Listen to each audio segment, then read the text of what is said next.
அனைவருக்கும் வணக்கம். கதை என்றால் அனைவருக்கும் பிடிக்கும். இதோ ஒரு அருமையான கதை. கேளுங்கள், கேட்டு மகிழுங்கள். ஒரு அம்மா மேடையில் பாடிக்கொண்டிருக்கிறார்கள். அதை 5 வயது பையன் ஒருவன் கீழே இருந்து பார்த்து கொண்டிருக்கிறான். அந்த அம்மாவின் பிள்ளை அவன். தன் தாயார் பாடுவதைத்தான் எல்லோரோடும் சேர்ந்து கூட்டத்தில் உட்கார்ந்து இவன் கேட்டுக்கொண்டிருக்கிறான். ஒரு கட்டத்தில் திடீரென்று அந்த அம்மாவுக்கு தொண்டை கட்டி கொண்டது. அவரது குரல் ஒத்துழைக்கவில்லை. அதனால் அவரால் தொடர்ந்து பாட முடியவில்லை. தன் அம்மாவால் பாட முடியவில்லை என்பதை இந்த சின்ன பையன் புரிந்து கொண்டான்.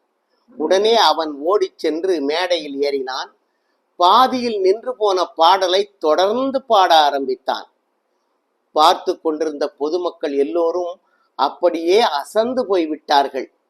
அவ்வளவு பிரமாதமாக சிறுவன் பாடுகிறான். ரசிகர்கள் மத்தியில் ஒரே மகிழ்ச்சி ஆரவாரம்.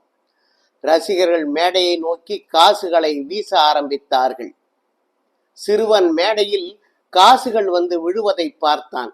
அவன் திடீரென்று பாதியில் தான் பாடுவதை நிறுத்தினான். பொதுமக்களை பார்த்து சொன்னான், கொஞ்சம் பொறுத்து கொள்ளுங்கள், இந்த காசுகளை பொறுக்கிக் கொள்கிறேன், அதன் பிறகு தொடர்ந்து பாடுகிறேன் என்று சொல்லிவிட்டு குனிந்தான். அவனது அந்த செயலை பார்த்து கூட்டத்தில் ஒரே சிரிப்பு. எல்லோரும் கைத்தட்டி சிரிக்க ஆரம்பித்தார்கள். இதுதான் அவன் முதல் தடவையாக மக்களை சிரிக்க வைத்த நிகழ்ச்சியாகும்.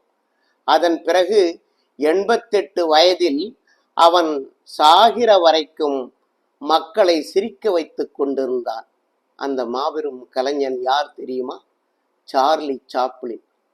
நம் கலைவாணர் போன்று மக்களை சிரிக்க மட்டுமல்ல, சிந்திக்க வைத்தவர் சார்லி சாப்ளின்.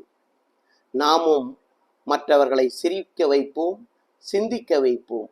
நன்றி, வணக்கம்.